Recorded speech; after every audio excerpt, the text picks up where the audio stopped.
Ya, 各位家人，大家早安 semuanya, selamat pagi.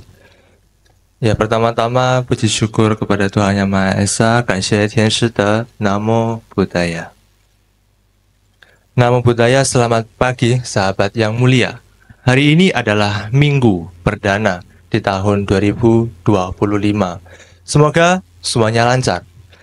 Perjalanan hidup orang percaya harus seimbang antara kedewasaan rohani dan kedewasaan karakter. Sebab jika kedua hal ini tidak seimbang, maka akan sangat mempengaruhi kondisi jiwa, berdampak pada relasi antara yang satu dengan yang lainnya. Bahkan bisa menghancurkan hubungan di antara sesama orang percaya. Inilah nasihat oleh Romo Sundal pada kelas Dharma yang saya catat.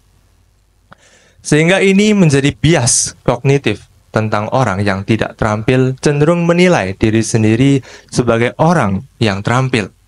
Dan mari kita dengar dan pelajari apa itu efek Dunning-Kruger. Mungkin kita sudah pernah mendengar atau mempelajari Dunning-Kruger efek ini di sekolah, di perkuliahan, atau sumber pembelajaran lainnya. Nah, di kesempatan kali ini, di hari ini, kita akan membahasnya lebih dalam dan lebih detail.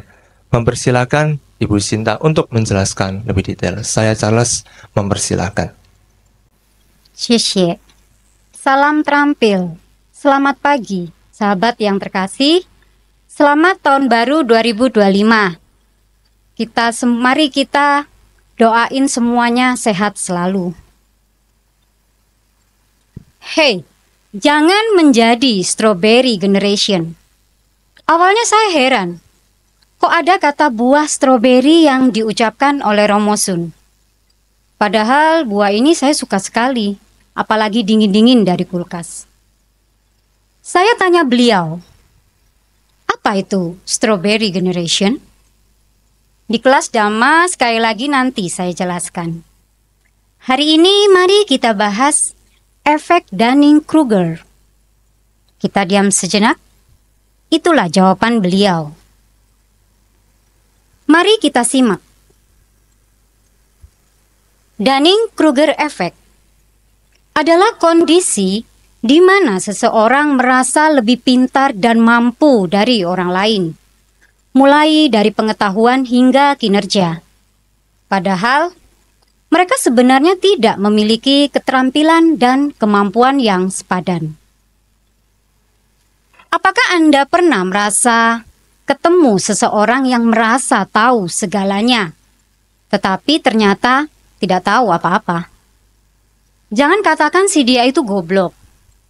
Justru inilah kehebatannya, kelihayannya. Fenomena ini jangan diartikan konyol, karena itulah dikenal sebagai Dunning-Kruger effect. Disimpulkan, ada 3 hal yang menjadi penyebab, yaitu 1. Merasa telah menjadi ahli, namun pengetahuannya dangkal. Orang dengan Dunning-Kruger effect cenderung merasa lebih berpengalaman, tidak menyadari bahwa dia memiliki kemampuan, keterampilan yang masih kurang dibandingkan orang lain. Dirasakannya sudah cukup banyak mempelajari sesuatu dan lebih makan garam berbagai persoalan, serta berhasil bertahan pada suatu kejadian. Dia merasa jam terbangnya pun lebih tinggi dibandingkan orang lain. Itulah penilaian atas dirinya sendiri. 2. Memiliki akal, cara berpikir yang tidak terbuka. Kepercayaan diri mereka yang menjulang tinggi karena tidak tampak. Pikiran yang tertutup dengan berbagai transformasi dapat mengakibatkan Seseorang merasa sangat tahu atau sangat ahli terhadap suatu hal. Mereka gagal melihat ketidakmampuan mereka sendiri. Khususnya, ketika ia merasa sudah tuntas mempelajari hal tersebut, tidak menyadari akan kesalahan yang telah diperbuat. 3. Kurangnya kesadaran metakognisi. Kurangnya kesadaran sebagai berpikir tentang berpikir, thinking about thinking, atau memahami proses berpikir. Kemudian lebih dikenal dengan sebutan cognitive monitoring. Tidak ada sarana untuk berpikir lebih dalam pada tingkat abstraksi yang lebih tinggi atau penyederhanaan hal yang rumit. Pada akhirnya, hal ini dapat mengarah pada Dunning-Kruger effect. Lalu, bagaimana kita tidak tersihir olehnya atau adakah cara mengatasi Dunning-Kruger effect ini? Dianalisa kemudian. Orang dengan Dunning-Kruger effect pada akhirnya akan menciptakan fenomena yang akan mengganggu orang-orang di sekitarnya, di lingkungan kerja, rumah, komunitas, bahkan pada umat-umat beragama pula. Maaf, mungkin ini bisa dan ada terjadi di wihara, gereja, dan lain-lain. Ya, meskipun tidak berbahaya, Dunning-Kruger effect dapat mengakibatkan seseorang tidak mau menerima saran atau kritik orang lain, sukar, atau tergesa-gesa mengambil keputusan. Egosentris, kepercayaan diri mereka yang melambung tinggi karena ketidaktahuan, namun merasa dirinya selalu benar. Dalam Buddhisme, dikatakan rendah hati selalu diajarkan. Rendah hati memang bukan sikap yang mudah untuk dilakukan. Pada kenyataannya, ada orang-orang tertentu yang merasa berkuasa, kaya, populer, dan pintar, dan berpengaruh sehingga sulit untuk merendahkan hatinya. Di dalam diri seseorang ada keinginan untuk dihormati, didengar, dan juga dituruti. Tidaklah heran jika orang-orang tertentu termasuk di lingkungan wihara yang bersikap egois, mementingkan dirinya sendiri, dan sikap ini berdampak pada perpecahan umat. Namun ketika belajar dari bagian firman sabda syair Buddha ini, difungsikan untuk buang kotoran batin atau kilesa. Bersikap rendah hati seperti Guru Agung Bodhisattva Siddhartha Gautama.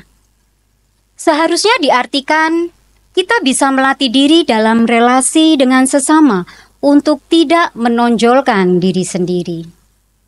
Sebaliknya, kita bersedia memberi kesempatan dan menganggap orang lain lebih utama dari diri sendiri.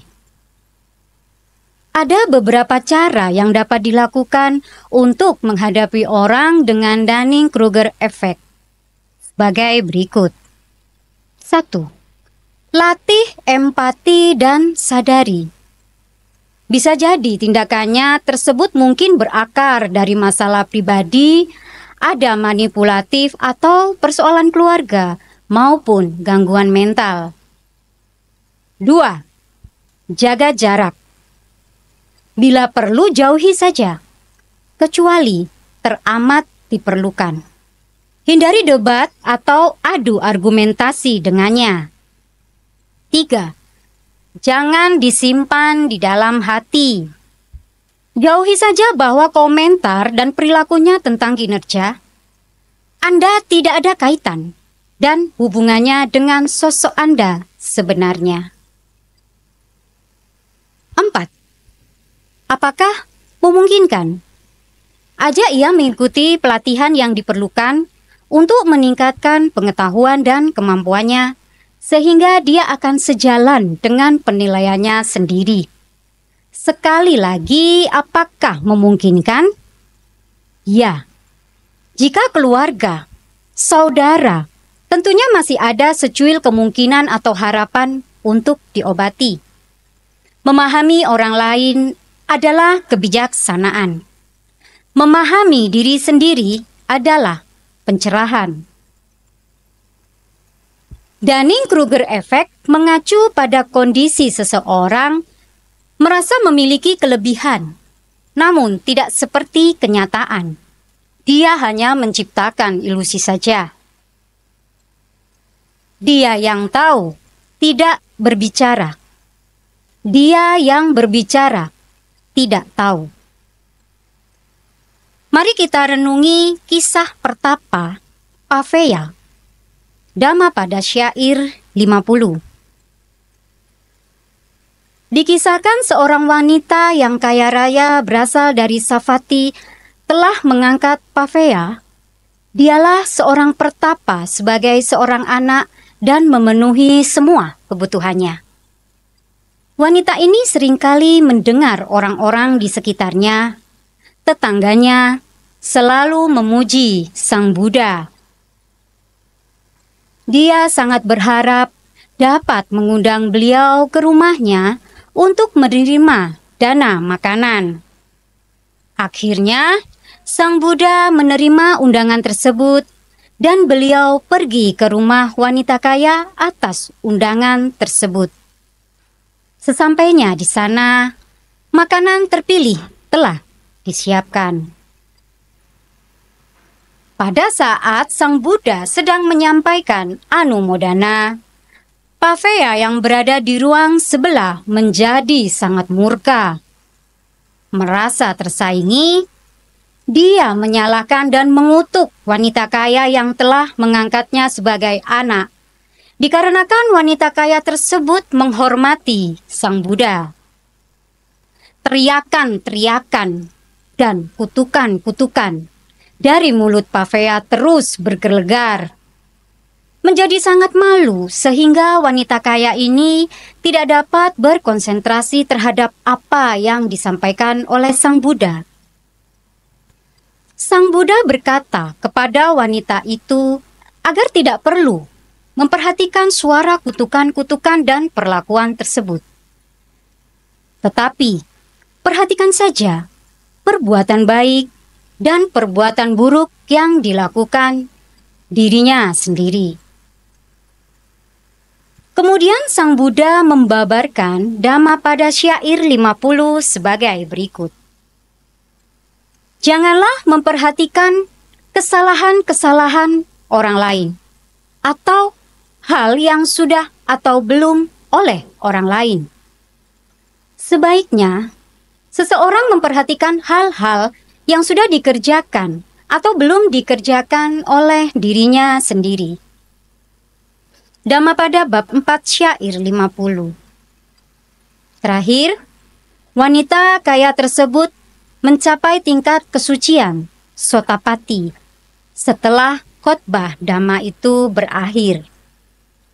Sampai di sini, semoga Dhamma ini bermanfaat bagi kita semua. Sabe sata bhavantu sukhitata. Semoga semua makhluk berbahagia. Saya Sinta, kembali ke moderator, dipersilahkan. 谢谢. Refleksikan diri untuk self-awareness, kenali apa saja kelebihan yang ada dan sadari segala bentuk kekurangan. Mereka yang terlalu percaya diri dengan kemampuannya belum tentu benar-benar berprestasi.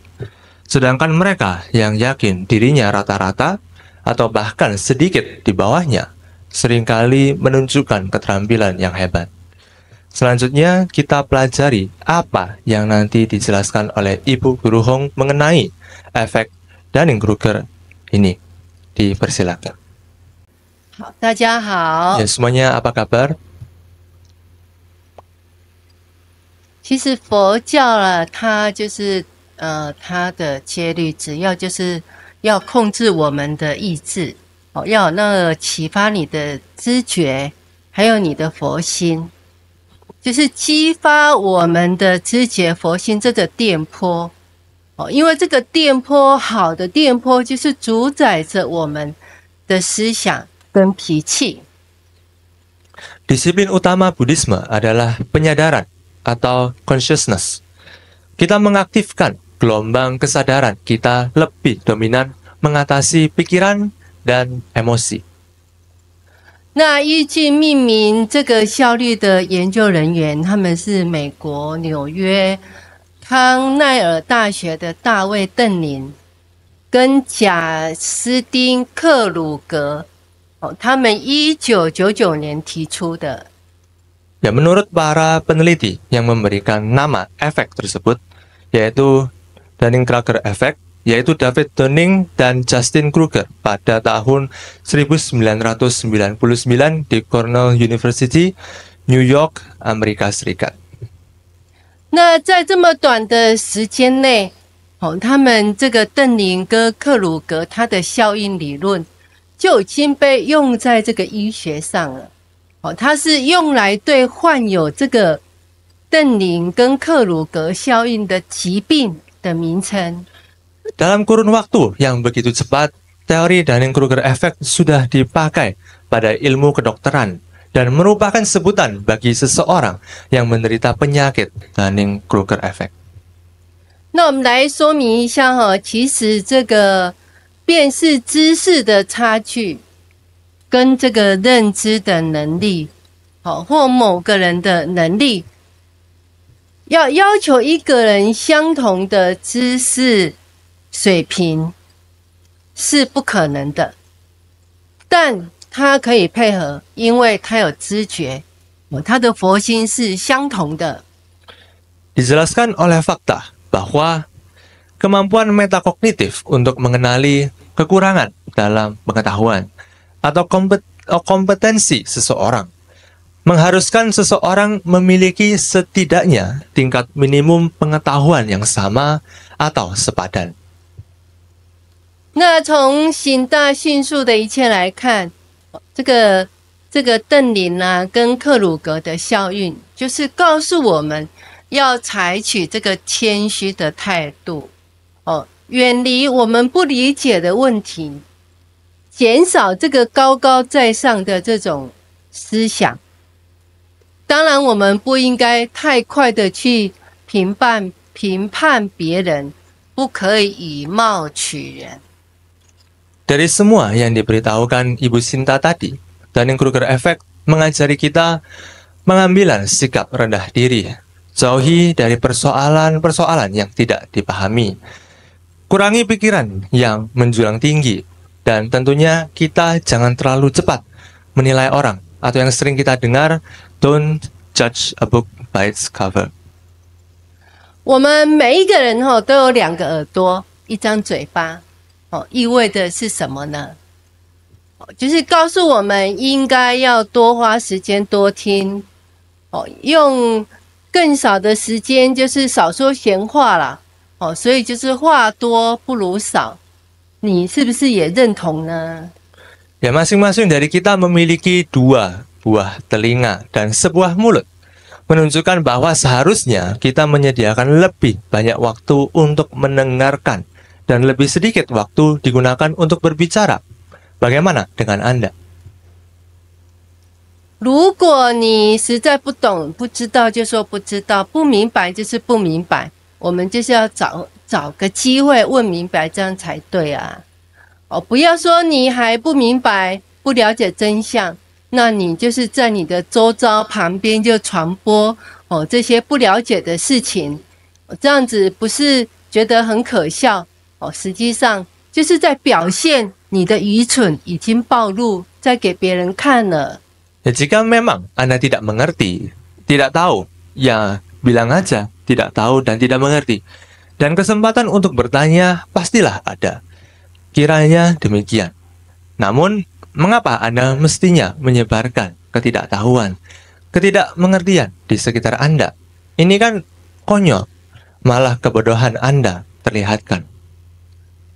谁不想被认为是最聪明的最拥有很多知识的就好比有人正在谈论任何的事情，哇，他好像什么都知道。 Siapa yang tidak mau dianggap pandai dan memiliki banyak pengetahuan Bahkan seseorang berbicara apa aja, seolah-olah orang itu tahu aja.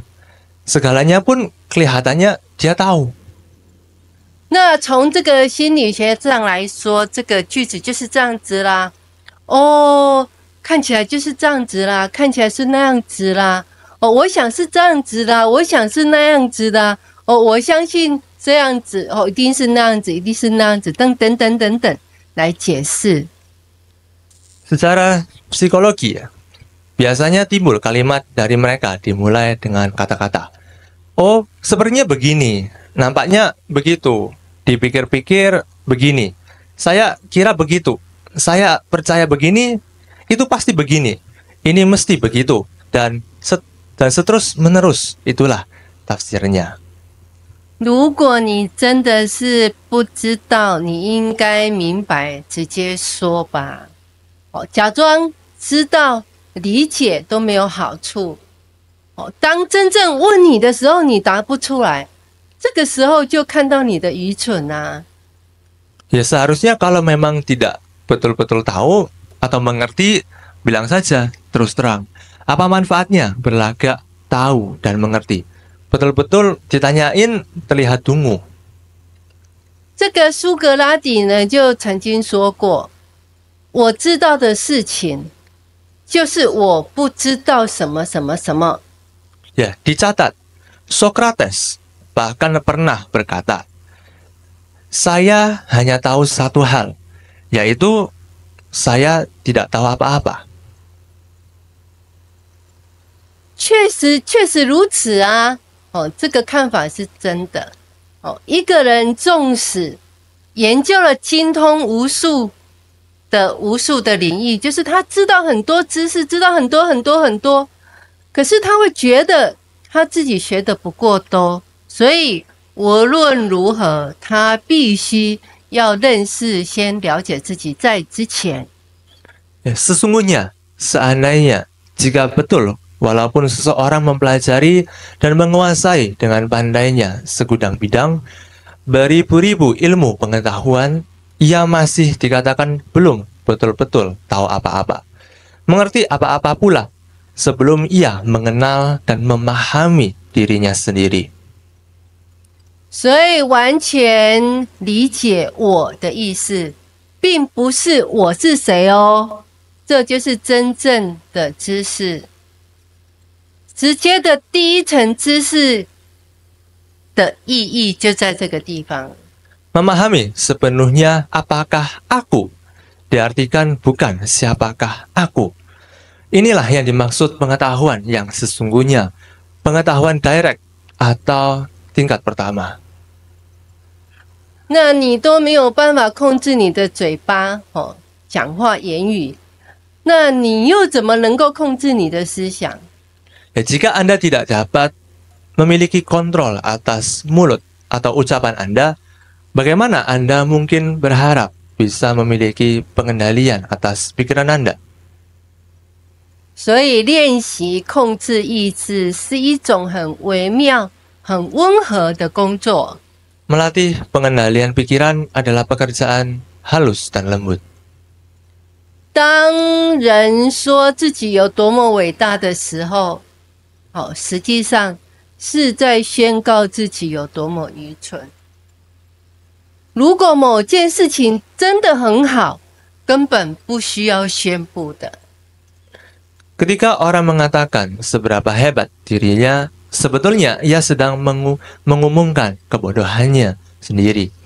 Apabila sesuatu itu betul-betul bagus, tidaklah perlu Anda mengumumkannya. 那我们现在来讲一个故事。 Ya, sekarang saya ceritakan suatu cerita inspiratif. 就是讲一个鼓舞人心的故事。这个故事的用意就是永远不要只从外表来判断。 Ya, jadi akan menceritakan suatu cerita inspiratif yang temanya jangan pernah menilai dari luarnya saja. 这个有一天呢，这个天空就非常的明亮啊，就是这个海洋就是看得非常的漂亮，非常的就是非常的漂亮啦。那我们远远的从这边看过去，哇，刚好看到一艘船，一艘轮船呢碰到了这个石头，就发生了事故，哇，就即将就是快沉下去了。Saat itu, langit begitu cerah. Di tengah samudra yang amat luas. Di situ, dari kejauhan, terlihat sebuah kapal pesiar mengalami musibah, mengalami kecelakaan, dikarenakan menabrak batu karang, dan akan segera tenggelam. 那船上有一对夫妇带了2个孩子，他就跑向这个救生艇去求救啊。Di dalam kapal tersebut ada sepasang suami istri dengan 2 orang anaknya, berlari menuju Sekoci untuk menyelamatkan diri. 那当他们到达这个游艇的时候，就发现这个游艇啊只剩2个位置。那这个丈夫呢，就立刻赶到这个丈夫就立刻赶到这个妻子的前面，对妻子喊了一句话，就是他丈夫就是立刻跑到妻子的前面啊，可是妻子只喊一句话而已啊，他说救生艇就要开走了，船快沉没了。Ya, sesampai di sana, mereka menyadari bahwa hanya tersisa 1 sekoci kecil. Segera sang suami melompat mendahului istrinya untuk mendapatkan sekoci itu atau sampan kecil.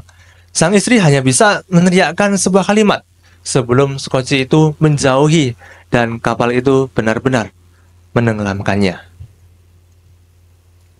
那这个父亲呢，就顺利了，就是救了这2个孩子，就将2个孩子放在这个救生艇上面所以这个救生艇就带了3个人。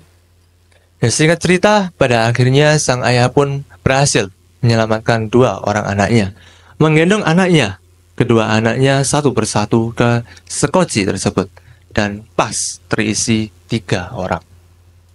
那创作这个故事的老师呢，他就问学生啊，他说：“来，你们认为那个做妻子的在尖叫什么？”听到这个问题很惊讶吗？ Ya, guru yang menciptakan kisah ini bertanya kepada murid-muridnya, menurut kalian apa yang diteriaki oleh si istri? Terkesima mendengarkan pertanyaan ini. 有的学生呢就回答，他说：“我恨你呀，就当做我是瞎子吧，好了，你真的很自私、很无耻啊，就是骂。” Ya, sebagian murid-murid itu pun menjawab, aku benci kamu, aku tahu kamu buta ya, kamu egois, tidak tahu malu, mengatakan hal-hal yang kurang baik. 哇，就很多的回答，五花八门呐，都是很生气的，要骂这个父亲的。但老师就发现有一个学生呐，他就是保持的沉默。 Berbagai jawaban dari para murid. Titik poinnya itu adalah amarah, emosi, sumpah serapah kepada sang ayah tersebut.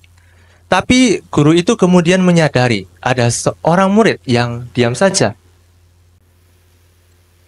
那老师就叫这个沉默的学生回答，就是没有多久啊，这个学生就回答，他说：“老师，我相信妻子一定在尖叫，请好好照顾我们的孩子，保护他们。” Guru itu meminta murid yang diam itu menjawab. Tidak lama kemudian, si murid yang diam itu berkata, "Guru, saya yakin si istri pasti berteriak, tolong jaga anak-anak kita baik-baik, lindungi mereka." 那老师就吓一跳啊，就问啊，你听过这个故事吗？ Guru itu terkejut dan bertanya, apa kamu sudah pernah mendengar kisah ini, cerita ini sebelumnya?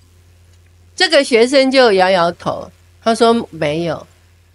他说这是我的母亲要死以前所讲的话。 Murid itu menggeleng-geleng kepala. Ia menjawab, belum.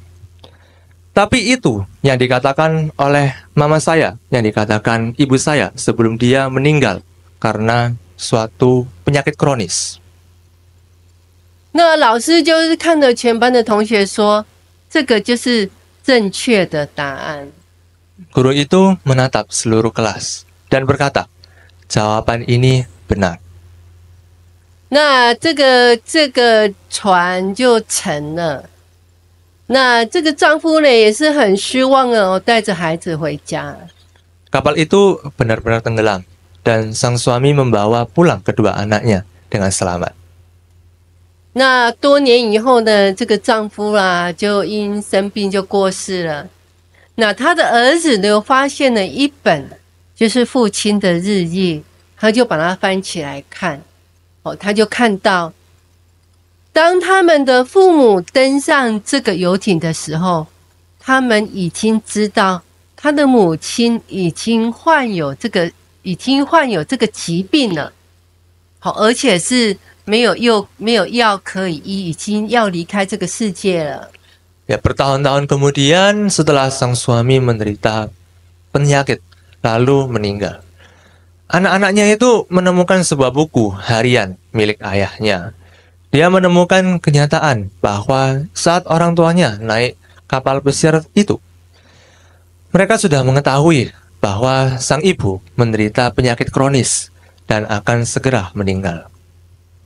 所以在那个紧急的时刻，他的父亲就决定，这个抓住唯一生存的机会。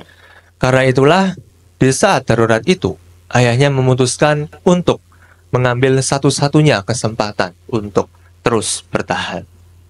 那日记里面又写着，他说：“我多么希望和你一起死在那里，但为了我们的孩子，我很舍不得你，让你永远孤独，看着你被淹死。” Ya, di buku harian itu tertulis, betapa aku berharap untuk mati di bawah bersama denganmu.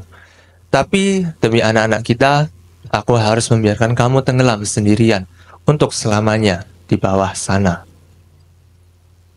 那故事结束了，所以全班都鸦雀无声。老师知道了，学生也已经懂这个故事的意义了。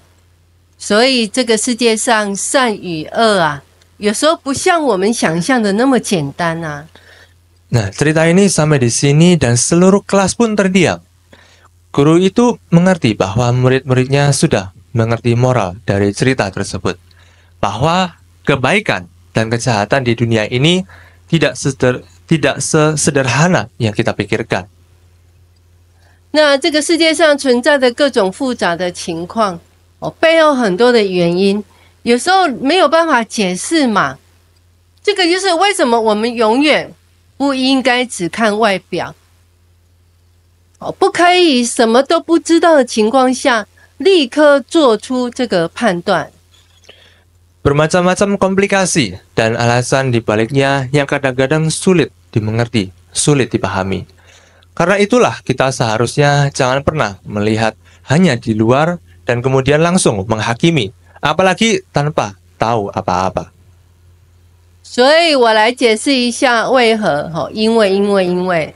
Ya, saya jelaskan sejenak karena 解释这个一，那些经常为别人付钱的人，可能不一定是有钱人，而是因为他们注重，就是注重这个关系，而不是金钱。 yang pertama, mereka yang sering membayar untuk orang lain. Kemungkinan mereka bukanlah diartikan kaya, tapi karena mereka menghargai hubungan daripada uang. 第二个解释就是有些没有人告诉他们的情况下工作的人，不是因为他们愚蠢，而是他们尊重这份责任的概念。 Lalu yang kedua, mereka yang bekerja tanpa ada yang menyuruh. Mungkin bukan karena mereka itu bodoh, tetapi mereka menghargai dari konsep tanggung jawab. 解释第三，那些吵架后先道歉的人，可能不是因为他们有错，而是因为他们尊重别人。因为吵架不会有任何的好啊，你那也分数也不会比较高啊。Lalu yang ketiga, mereka yang minta maaf duluan setelah bertengkar bisa jadi bukan karena mereka bersalah, tetapi karena mereka menghargai orang lain. Karena bertengkar itu tidak menghasilkan nilai apapun. 解释第四，就是那些伸出援手的人，不是因为他们亏欠你的情呐，而是把你当作是好朋友。Lalu yang keempat, mereka yang mengulurkan tangan untuk menolongmu bisa jadi bukan karena mereka merasa berhutang, namun karena menganggap kamu adalah sahabat. 那些经常联络你的人啊，他不是没有事可做，是因为他们对你有所期待，所以不可以想因为没有我什么事都不做，这是一个很大的错误。他会联络你，因为他的心有你的存在。 Lalu yang kelima, mereka yang sering mengontakmu mungkin bukan karena mereka tidak punya kesibukan, tetapi karena mereka ada sesuatu yang mengharapkan kamu. Karena tanpa kamu, dia tidak bisa apa-apa. Itu kekeliruan yang sangat besar. Sebenarnya karena kamu ada di dalam hatinya. 所以避免去批评别人，更好的方法就是自我反省。如果你真的必须去批评别人，那你批评的就是他的好，他的善良。这样子，事实上我们更正确的能够理解他人的，因为我们要了解他人的个性啊，还有特点啊，是不容易的。 Lebih baik caranya agar tidak mudah menilai orang lain, lakukan introspeksi terhadap diri sendiri dahulu. Kalaupun harus menilai orang lain, jauh lebih elok jika menilai kebaikannya, karena sesungguhnya tidaklah mudah untuk mengerti dan memahami dengan benar, serta sifat, karakter, dan watak seseorang. 如果愿意互相的理解、互相的互补别人的缺点，那我们也可以防止自己轻易去批评别人呐，因为实质上人类就是都不完美的嘛。 Kesediaan untuk saling memahami, saling melengkapi atas kekurangan orang lain, juga akan menjauhkan diri untuk tidak mudah menilai orang lain karena pada hakikatnya manusia adalah tidak sempurna. 所以我们要互相去了解对方不完美的地方，不要互相批评，互相的指责。 Lakukan saling mengerti atas ketidaksempurnaan tersebut. Tidak sepatutnya untuk saling menilai, menunjuk, dan saling menghakimi. 如果我们有不好的习惯，就会导致就是互相挑剔啊，那最终就会导致这个冲突啊、吵架。 Kebiasaan orang lain akan berujung kepada kebiasaan saling mencari kesalahan orang lain, hingga pada akhirnya dapat menimbulkan konflik. 所以，我们伟大的释迦牟尼佛就在这个安古达尼嘎亚的宗里面就有解释，了解人的个性有4种。 Guru Agung Buddha menjelaskan dalam kitab Anguttara Nikaya tentang 4 cara agar dapat mengenal karakter seseorang, yaitu 第一个就是当你在一个团体或是家庭聚会的时候， yang pertama ketika tinggal bersama. 第二就是有发生事情的时候才会知道他的脾气。 Lalu yang kedua, berurusan dengan seseorang. 第三就是你遇到灾难来的时候。 Lalu yang ketiga, pada saat ditimpa bencana. 最后第四就是经常聊天交谈，就会了解他的个性。Ya, dan terakhir, yang keempat, seringnya berbicara, bercakap-cakap. 所以能够互助互补，就是让我们的生活变得更和谐、更舒服，更平静，所以我们从头到尾都可以保持这个内心的和平啊，我们可以和平相处啊，内心的平静啊，不是更舒服吗？ Ya, saling mengisi dan melengkapi kekurangan orang lain jauh lebih baik agar hidup menjadi lebih harmonis, aman, nyaman, dan damai. Marilah senantiasa berdamai dengan diri sendiri dan berdamai dengan orang lain. 所以，我们今天的讲题，这个邓林克鲁格的效应，我们有办法克服吗？ Ya, jadi itulah isi dari topik hari ini, yaitu ketahui Dunning-Kruger Effect dan adakah cara mengatasinya. 那我们这个故事不要太快评判这个父母的慈爱，懂吗？ Ya, lalu juga dari tema cerita Dharma hari ini, yaitu jangan terlalu cepat menilai orang, meta atau cinta kasih dari orang tua. Apakah kita sudah mengerti?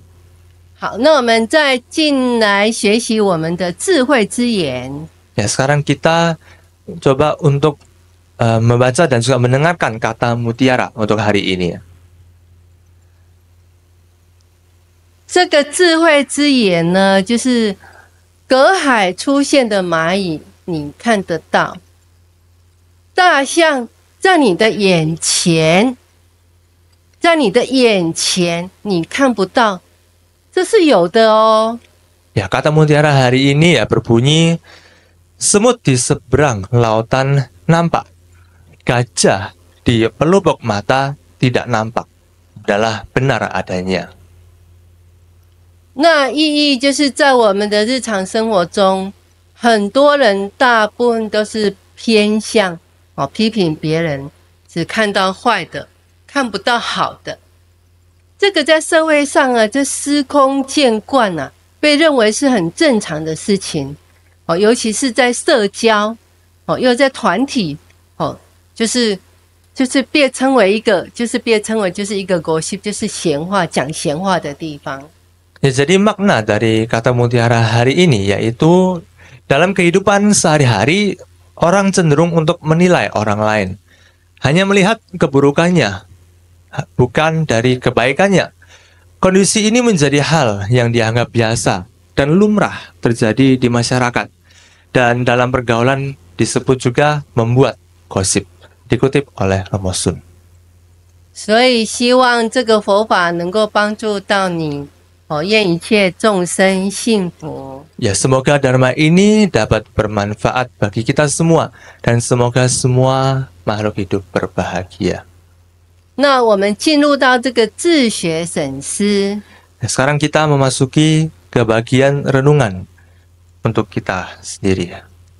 自学审思第一，你曾经遇过一个自认为什么都知道，但 他实际上什么都不知道的人吗？ Ya, renungan yang pertama.